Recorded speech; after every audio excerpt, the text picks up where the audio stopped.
Bismillahirrahmanirrahim. Assalamualaikum warahmatullahi wabarakatuh. Waalaikumsalam warahmatullahi wabarakatuh. Suara adik-adik sebelah sana belum dengar. Kalau nggak semangat, yang ceramah jadi nggak semangat ini. Kenapa? Di mana suaranya ini? Apa saking khusyuknya atau memang lagi ngantuk? Atau lagi lapar? Baik. Sungguh enak ikan selangat bila dimasak dengan sayur ubi, nyambut salam dengan semangat. Itulah tanda umatnya Nabi. Assalamualaikum warahmatullahi wabarakatuh.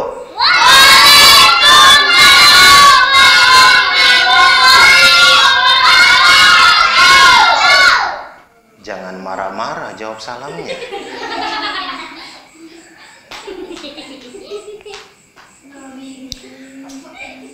Alhamdulillahilladzi bini'matihi tatimmus shalihat.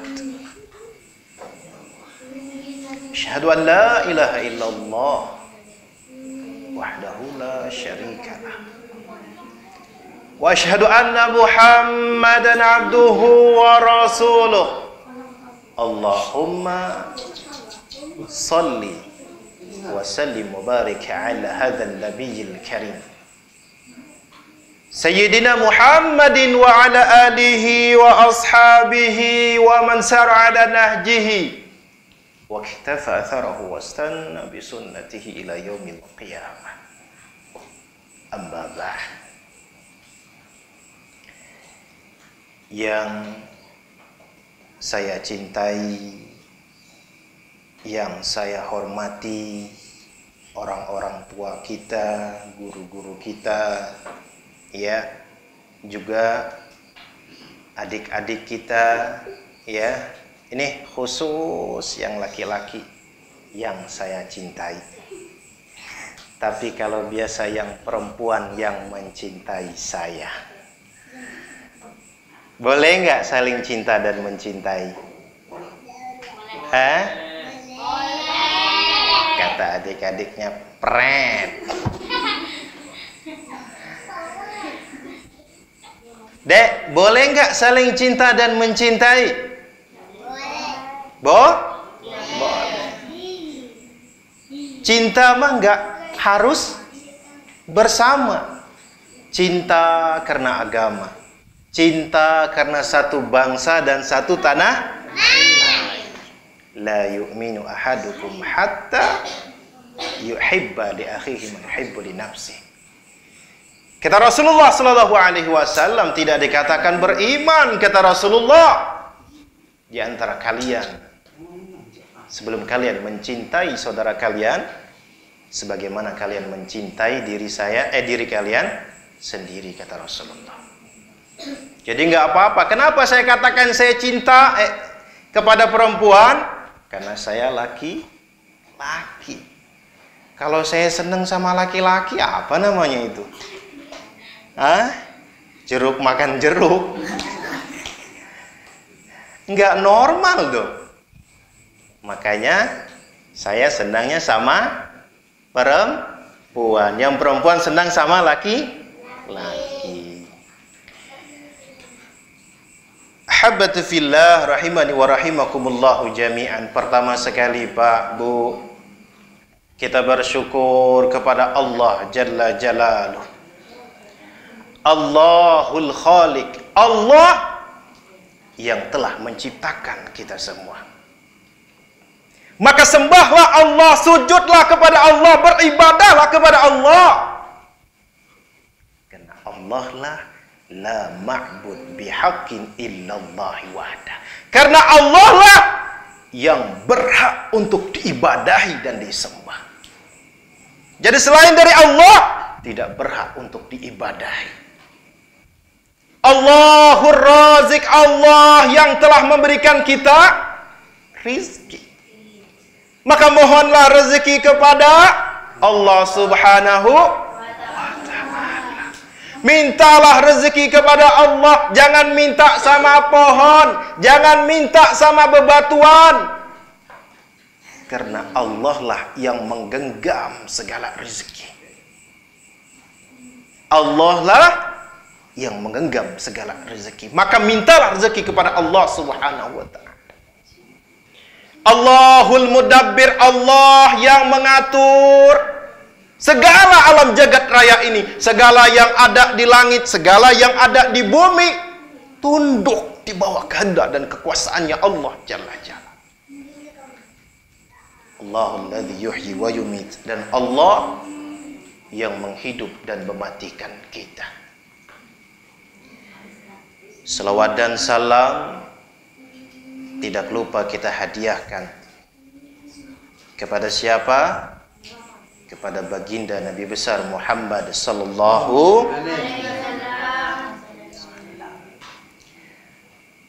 Pak, Bu, kalau mendengar nama Nabi jangan pelit-pelit untuk selawatan. Ya, untuk baca selawat. Ya. Karena itu salah satu tanda cinta kita kepada Rasulullah. Man ahabba syai'a aktsar min dzikri. Barang siapa yang mencintai sesuatu, dia akan sering menyebut, dia akan sering memuji orang yang ia cintai. Saya tanya ini sama bapak-bapak, Pak, cinta nggak sama Rasulullah? Hah? Ibu-ibu yang di belakang cinta nggak sama Rasulullah, Bu? Cinta. Adik-adik cinta nggak sama Rasulullah? Cinta. Cinta. Nah sekarang saya tanya, Pak, mana yang bapak lebih cintai, istri atau Rasulullah? Hah? Bapak-bapaknya langsung nyeletuk. Ntar kalau saya bilang cinta Rasulullah, di rumah nggak dimasakin sama ibunya. Bu,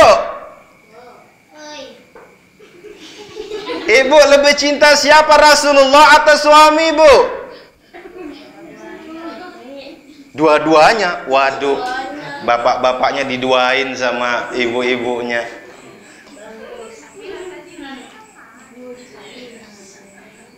Cinta harus kita lebihkan cinta kita kepada Rasulullah, Pak, melebihi cinta kita kepada keluarga kita.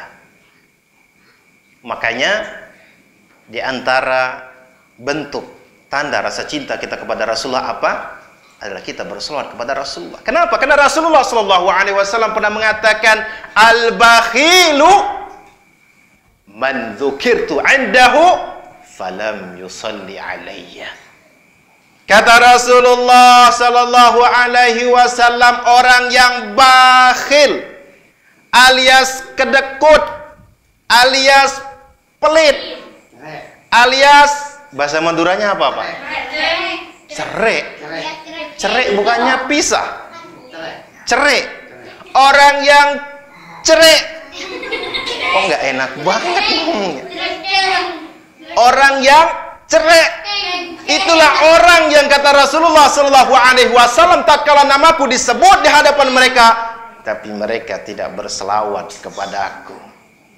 Itulah kata Rasulullah orang yang paling bakhil alias pelit alias cerai. Makanya kita bersolawat kepada Rasulullah, Allahumma sholli ala Muhammad wa ala ali Muhammad. Bapak ibu, orang-orang tuaku, adik-adikku, saudara-saudariku, rahimani wa rahimakumullahu jami'an. Sebelumnya saya pengen nyapa dikit. Pak, gimana kabarnya Pak? Sehat Pak ya? Alhamdulillah Pak ya. Ibu yang di belakang gimana Bu? Kabarnya Bu? Alhamdulillah. Sehat Bu ya? Kata ibu-ibunya, kantongnya yang nggak sehat. Kempes. Subhanallah. Orang-orang tuaku yang dimuliakan Allah Subhanahu wa ta'ala. Pak, sebelum kita masuk kepada materi, saya mau tanya. Seandainya di ruangan ini, Pak, dimatikan lampu. Iya. Gelap. Nggak kelihatan satupun. Apa yang akan terjadi, Pak? Apa yang akan terjadi? Hah? Kita akan bingung. Gelap, mau kemana? Bingung kita, apalagi yang kulitnya hitam. Gelap. Hah? Yang kelihatan giginya doang yang putih. Aliandro. Gelap, bingung. Inilah seperti yang digambarkan oleh para ulama kita, Pak. Orang yang beramal tanpa ilmu. Al-amil bila ilmin kasairi bila dalilin. Orang yang beramal tanpa disertai dengan ilmu, maka dia seperti orang yang dalam perjalanan yang kebingungan menentu arahnya, Pak. Makanya pentingnya ilmu agama. Pentingnya ilmu agama. Ilmu yang mengajarkan kepada kita tentang yang hak dan yang batil.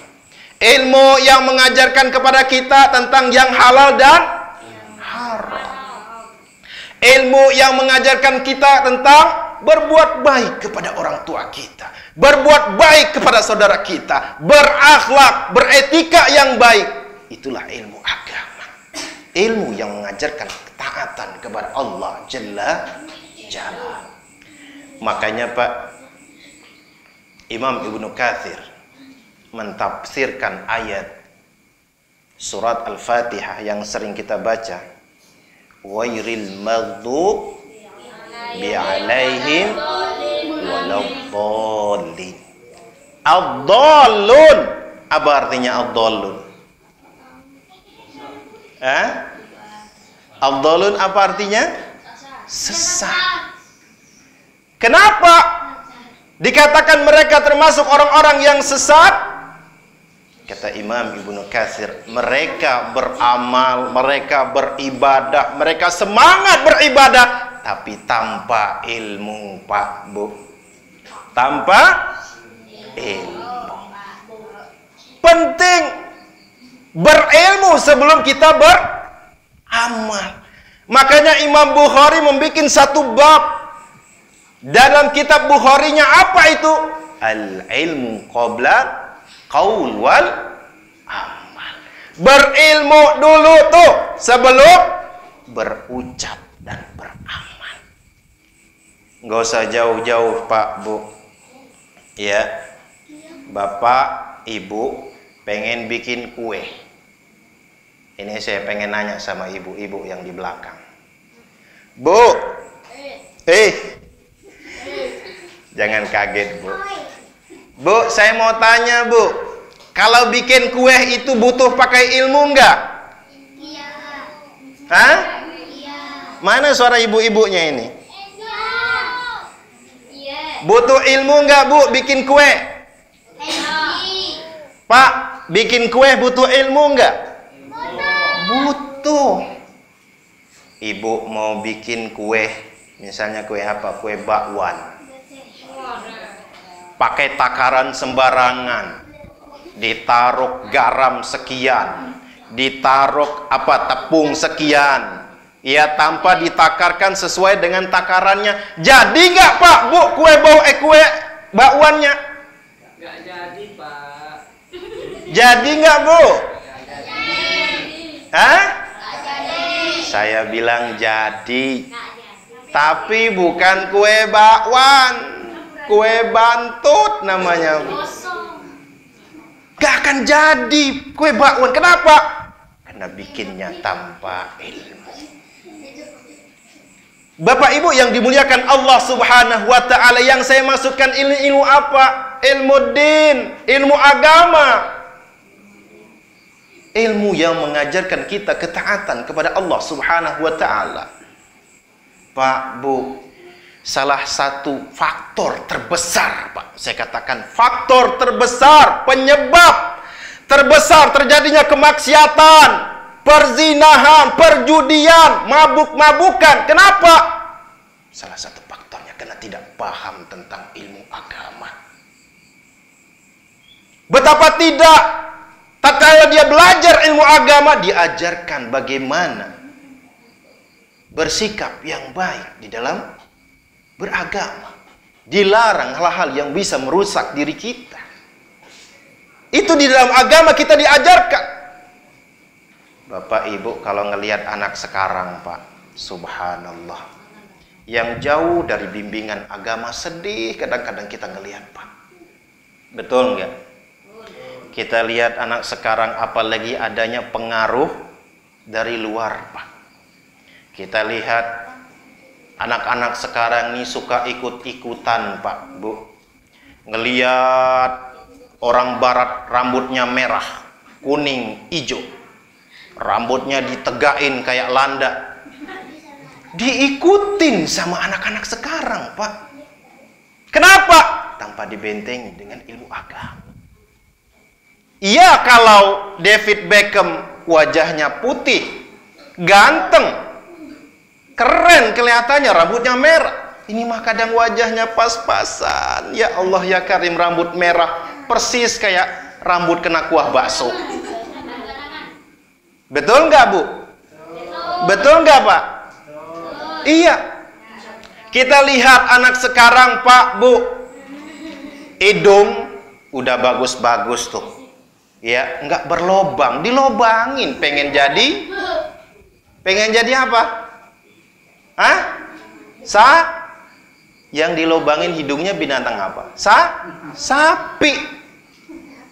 Udah dikasih nikmat yang indah, udah dikasih hidung yang bagus, dilobangin, pengen jadi sapi. Ini kalau kita lihat anak-anak sekarang yang tanpa dibentengi dengan pendidikan agama, Pak, hancur anak-anak, rusak anak-anaknya. Oleh karenanya, banyak kita lihat dalil-dalil ya yang memerintahkan. Ini masih kecil-kecil diajar dengan agama. Kalau kita lihat ulama dahulu, Pak, Bu, umur 7 tahun Imam Syafi'i itu hafal Quran, Pak. Hafal Quran. Adik namanya siapa? Randy. Umurnya berapa, Dek?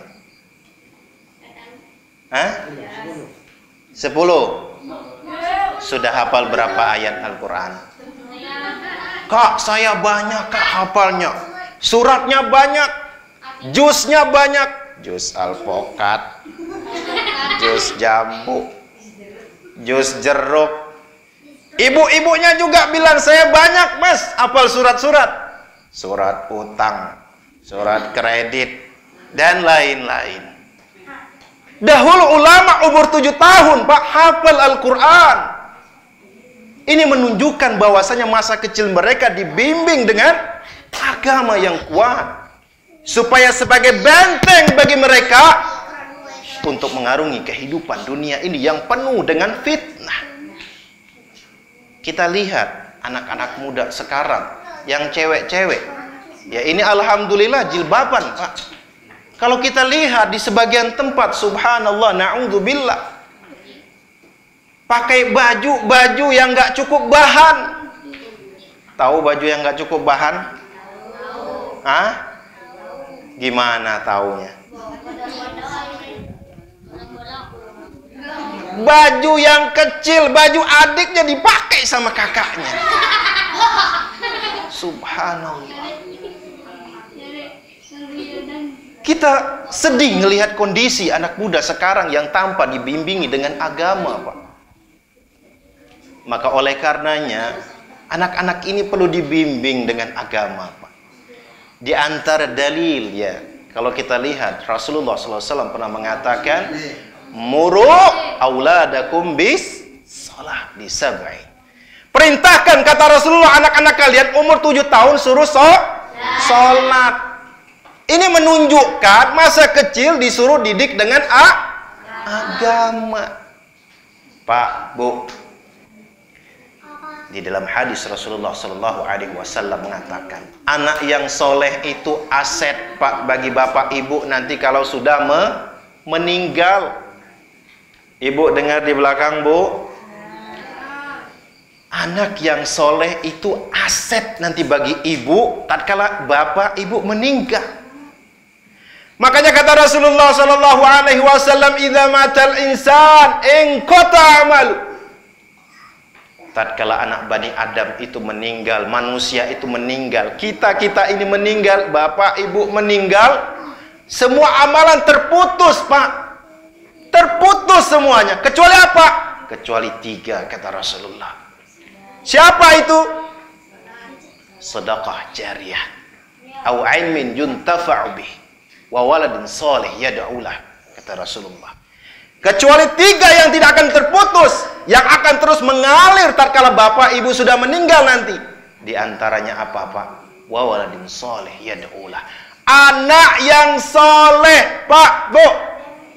Bukan anak yang ganteng, bukan anak yang pinter, tapi anak yang soleh. Bagaimana seorang anak bisa menjadi soleh kalau dia tidak belajar agama? Maka didik anak-anaknya supaya belajar ilmu agama, supaya nanti bisa mendoakan orang-orang tuanya. Kalau kita ngelihat anak sekarang sedih, Pak, Bu, sedih. Yang azan di masjid, di musola aki-aki, yang giginya tinggal atu, yang qomat aki-aki, yang imam aki-aki, yang apalagi yang bersih masjid aki-aki. Mana anak mudanya? Mana generasi penerusnya? Kenapa mereka tidak bisa demikian? Karena tidak dibimbing dengan pendidikan agama, Pak. Salah siapa? Tanyakan orang tuanya. Ingat, orang tua punya tugas dan tanggung jawab di hadapan Allah Subhanahu wa taala. Akan ditanya suatu masa nanti bagaimana dia mendidik anak-anaknya. Oleh karenanya, Pak, sedih kita melihat, kita lihat tuh yang azan, orang-orang tuanya kasihan. Kadang-kadang azan sudah batuk-batuk, Pak. Udah batuk-batuk. Kadang imam suaranya sudah nggak jelas. Kenapa? Karena giginya sudah nggak ada. Kita maklumin, karena memang sudah tua. Sudah kondisinya mereka seperti itu. Seharusnya ada generasi penerus. Coba yang muda bangun bangkit dengan tubuhnya yang masih kuat, suaranya masih lantang, dia azan. Subhanallah. Hayya 'alas salat.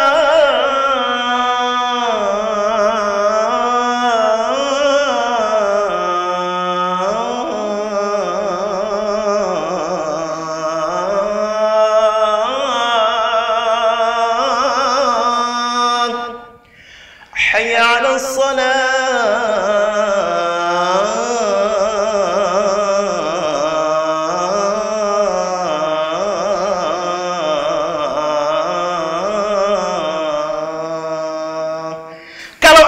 Pemuda seperti itu, nggak usahkan anak muda yang ke masjid, Pak, nenek-nenek ke masjid.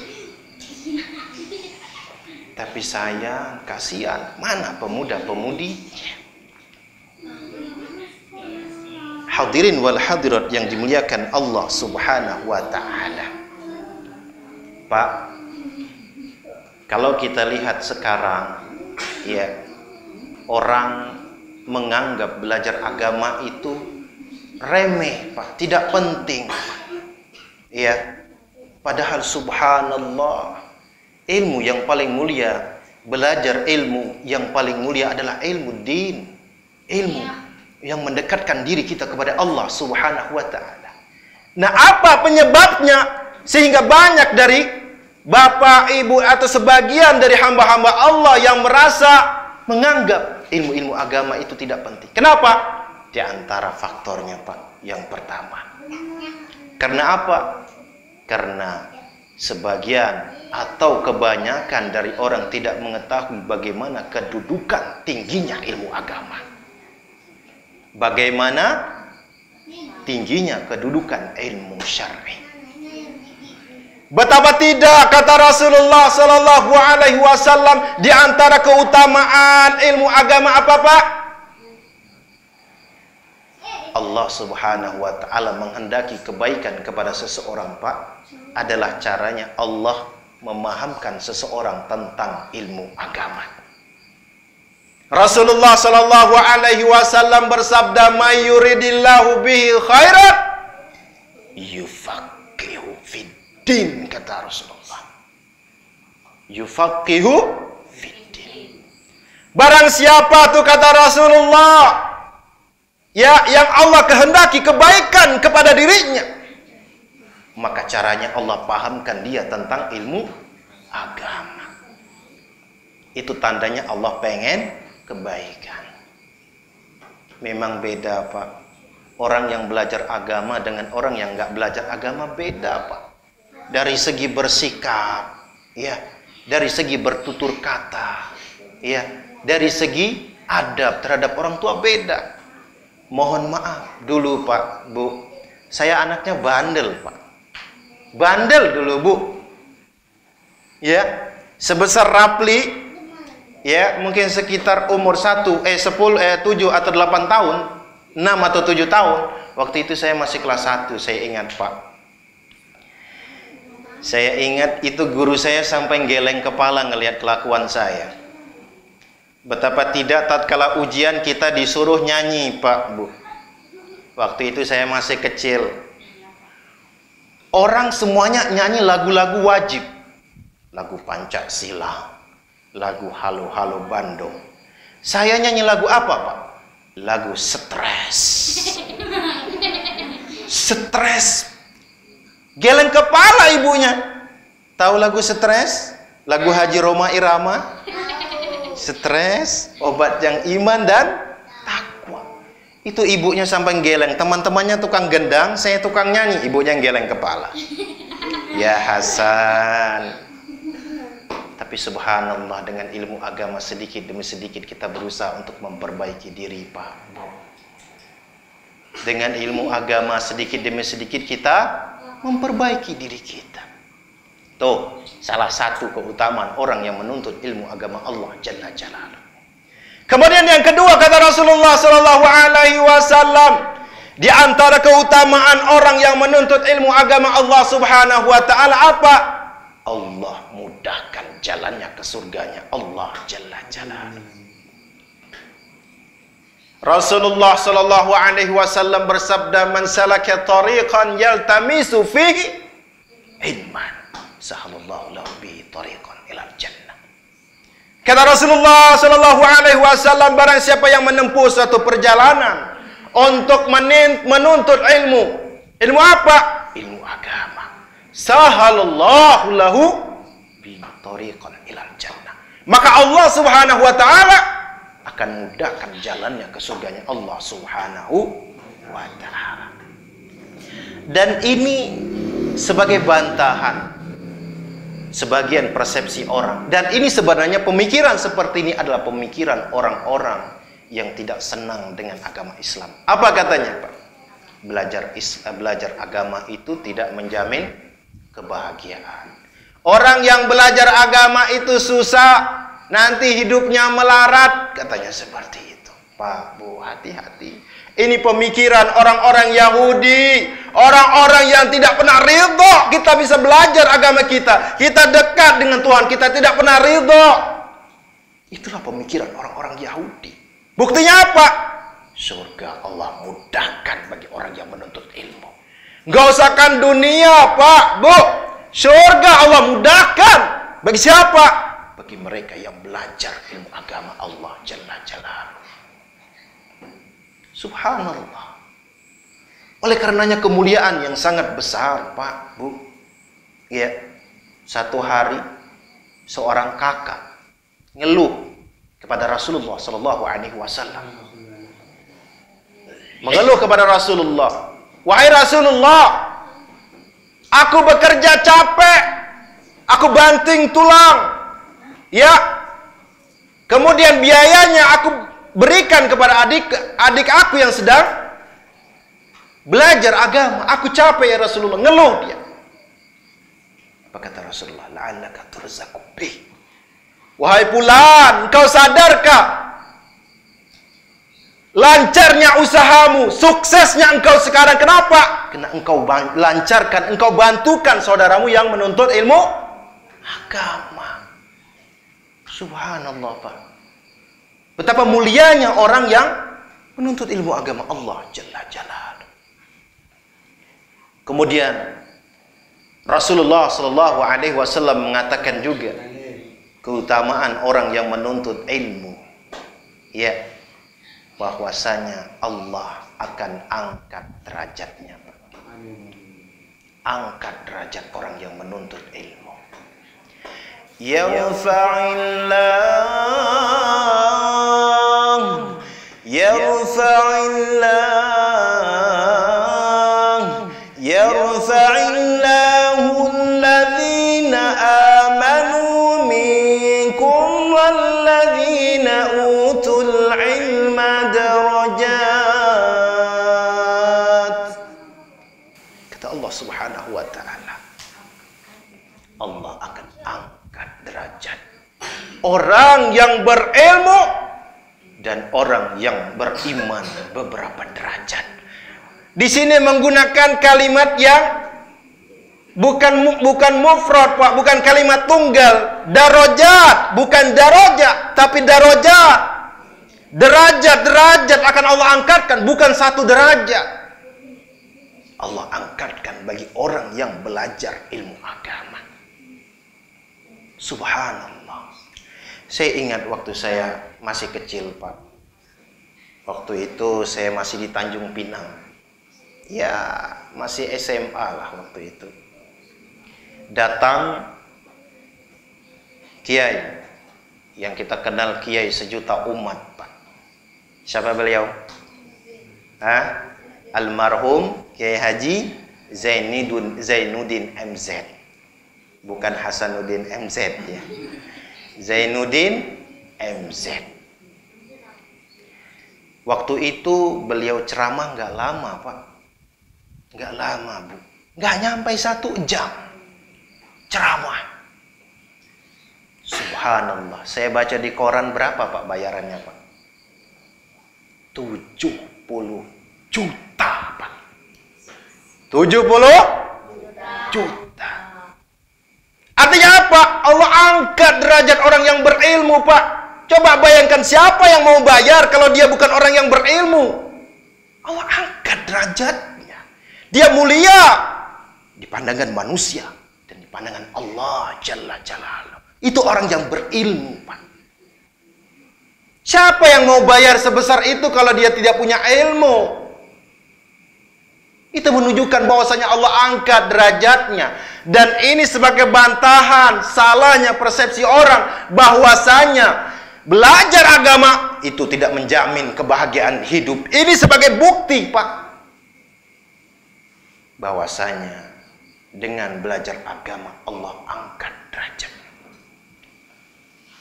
Oleh karenanya, Pak, Bu, ya, mari, Pak, kita sama-sama belajar, Pak.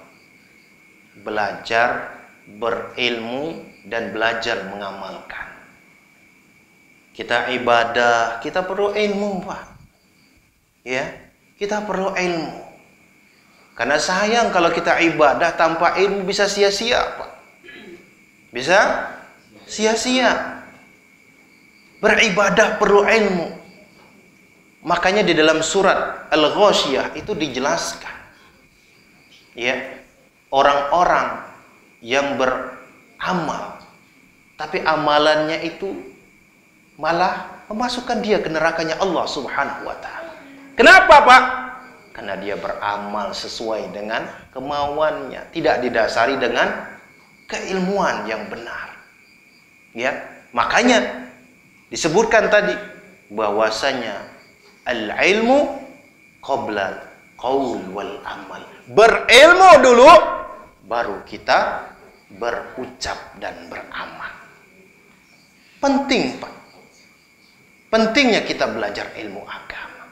Anak-anak kecil ini ya, mereka itu akan mendengar, mereka mudah merekam, Pak. Ya, didik mereka dengan Al-Qur'an, didik mereka dengan sholat, ajarin mereka akhlak-akhlak yang baik, masukin mereka untuk belajar agama Allah, didik mereka. Ya, karena mereka ini adalah generasi-generasi penerus. Generasi-generasi penerus agama, bangsa, dan tanah air. Bagaimana mereka akan menjadi generasi yang baik? Bagaimana mereka akan menjadi generasi penerus?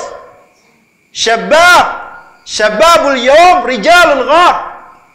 Generasi sekarang adalah penerus, pemimpin di masa mendatang. Tidak akan pernah bisa kita dapatkan kalau tidak dibentengi dengan keimanan, ilmu, agama yang benar.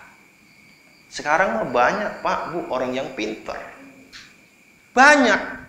Tapi sayang tidak benar. Pintar, otaknya cerdas. Orang yang suka korupsi itu orang pintar atau orang bodoh, Pak? Hah? Orang pintar. Buktinya dia bisa korupsi. Kalau orang bodoh nggak bisa korupsi. Karena pintar. Tapi sayang tidak dibentengi dengan ilmu. Tidak dibentengi dengan keimanan yang kuat. Pemuda, pemudi juga ini nasihat nih buat adik-adiknya. Bentengi dengan ilmu agama. Ya, kita lihat, Pak, sekarang ya, subhanallah, terjadinya perzinahan, ya, terjadinya pemerkosaan. Na'udzubillah min dzalik. Kenapa? Karena tidak dibentengi dengan pendidikan agama yang kuat, keimanan kepada Allah Subhanahu wa taala. Kita lihat Nabi Yusuf. Nabi Yusuf, Pak. Ya, Nabi Yusuf siapa yang nggak kenal? Orangnya ganteng, ganteng banget. Ya, ganteng banget. Itu kalau perempuan ngelihatnya, subhanallah, bisa tersihir dengan kegantengannya, Pak. Iya, subhanallah, tatkala itu dia digoda, Pak, digoda dengan perempuan yang cantik. Tapi Nabi Yusuf orang yang beriman, orang yang paham agama, digoda dengan wanita yang cantik. Sudah gitu orang yang berkedudukan, Pak. Orang yang berkedudukan. Ditutup pintunya malah. Subhanallah. Tinggal berdua. Ditutup pintunya. Apa kata Nabi Yusuf? Qal ma'adzallah.